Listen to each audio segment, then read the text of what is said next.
Hello and welcome to KIBS Quick Tips. Today I'm going to show you how to use Greenscreen in iMovie.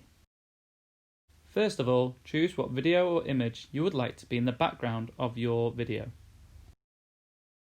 Next, make sure the tracker is at the start of that clip. Find the video with the blue or the green background that you want to use. Then touch it and press the three dots. Then select the green-blue screen from the drop-down menu. Now that your video is on the editing section of iMovie, you need to select it and then tap on the green to make it transparent. Once you have changed your clip into a green screen background, you can then see it behind your other clip.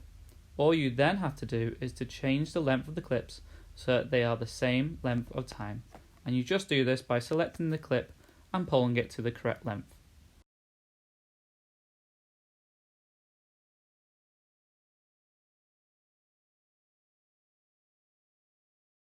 Don't forget to check out these great educators on Twitter for more tips and tricks on using the iPad.